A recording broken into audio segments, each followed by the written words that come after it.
যুক্তকে ফাঁসিতে ঝুলিয়ে কিংবা ফায়ারিং স্কোয়াডে মৃত্যুদণ্ড কার্যকর করা হোক। Order order.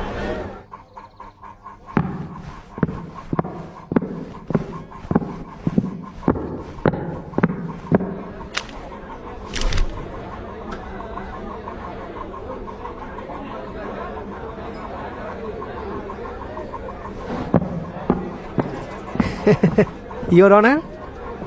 হ্যাঁ হ্যাঁ, আজকের শুনানি মুলতবি, শীঘ্রই চূড়ান্ত রায় ঘোষণা হবে।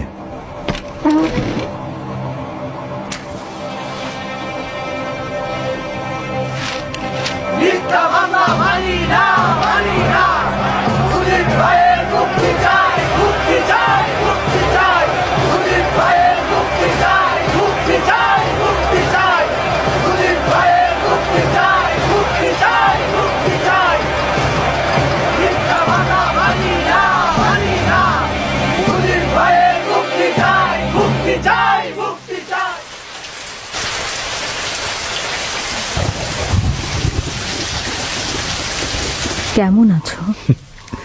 ভালো আছি রেনু। হাসিনা, রেহানা, কামাল, জামাল সবাই ভালো আছে। আর আমার রাসেল সোনা? রাস্তায় গাড়ির আওয়াজ পেলেই দৌড়ে বারান্দায় যায়, ভাবে আব্বা এসেছে। আব্বা আম্মার শরীর কেমন? ওনারাও ভালো আছেন।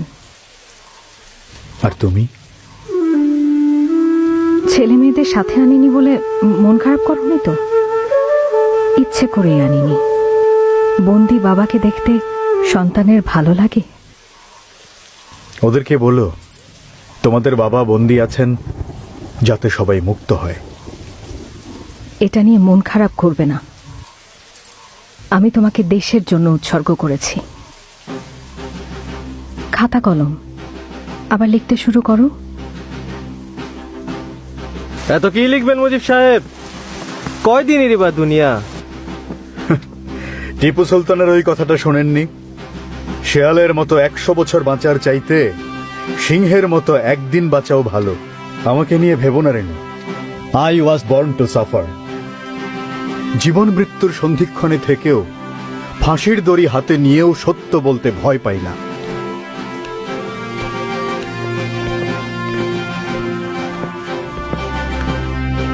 ষড়যন্ত্র চলছে, চলবেও। আমার ফাঁসি হয়ে যাবে, ভয় পাই না। ষড়যন্ত্র যত শক্তিশালী হোক, সেটা মিথ্যা। জনতার শক্তির উপর আমার বিশ্বাস আছে। ধন্যবাদ পল্লী সম্রাট আব্বাস ভাই। ষড়যন্ত্রের গন্ধটা পাকিস্তানের শুরুতেই আপনি পেয়েছিলেন।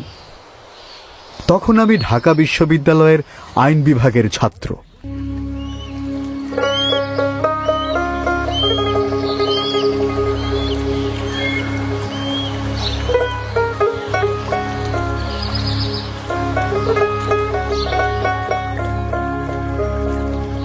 নদীর কুল না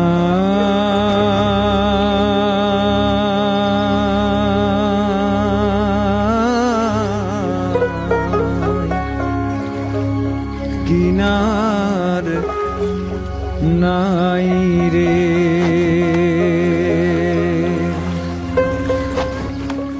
ওরে আমি কোন কুল হতে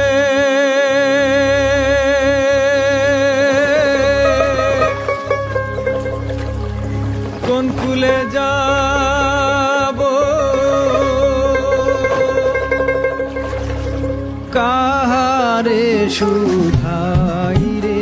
আমি কোন কুল হতে কোন কুলে যাব, কাহারে শুধাই রে। আমি কাহারে শুধাই রে। নদীর কুল না